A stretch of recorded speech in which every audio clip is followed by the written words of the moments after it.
Hello everyone, আসসালামু আলাইকুম। সকলকে নাজমাস কিচেনে সুস্বাগতম জানিয়ে শুরু করছি আজকের রেসিপি।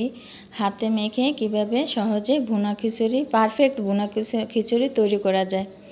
এই যে দেখেন, প্রথমে আমি ডাল চাল পরিমাণ মতো মেপে বাটিতে করে রেখে দিয়েছিলাম। তো মুগ ডাল আর মসুর ডাল দুটোই মিক্সড করে রেখেছিলাম।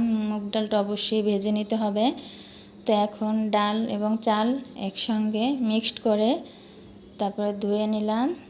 এই যে সুন্দর করে ধুয়ে নিতে হবে। তারপরে এক এক করে মশলাগুলো দিয়ে দিতে হবে। এর ভিতরে পেঁয়াজ কুচি দিয়ে দিলাম।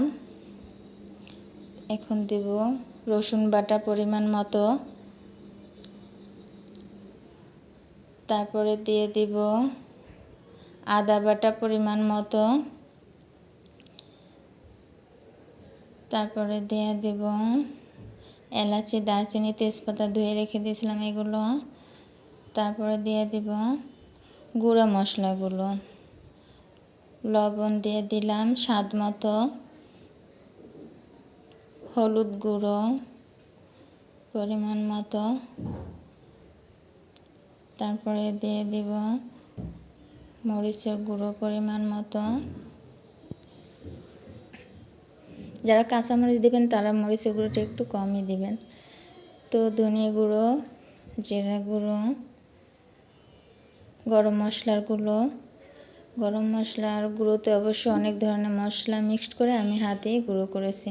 এখন দিয়ে দিব সরিষার তেল। অবশ্যই সরিষার তেলটা একটা কাপ মেপে নিলে ভালোই হতো। সরিষার তেলগুলো হাতে ঢেলে হাতে মাখিয়ে নিব।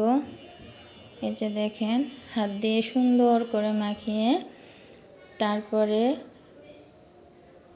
সুন্দর করে মশলাগুলি চালে ডালের সঙ্গে মিক্সড করে নিয়ে তারপরে পরিমাণ মতো, এই যে দেখেন, হাত দিয়ে মেখে নিলাম সুন্দর করে স্মুথভাবে। কি সুন্দর দেখাচ্ছে। তো এখন পরিমাণ মতো পানি দিয়ে দেব। পরিমাণ মতো পানি দিয়ে, এই যে দেখেন, পরিমাণ মতো পানি দিয়ে মশলার বাটিটা ধুয়ে পানি দিয়ে দিলাম। তো এই যে দেখেন, পানিটা দিয়ে ঢেকে দিয়ে চুলার আঁচটা হাই হিটে বাড়িয়ে দিলাম। এই যে হয়ে যাচ্ছে পারফেক্ট হাতে মাখা পারফেক্ট ভুনা খিচুড়ি।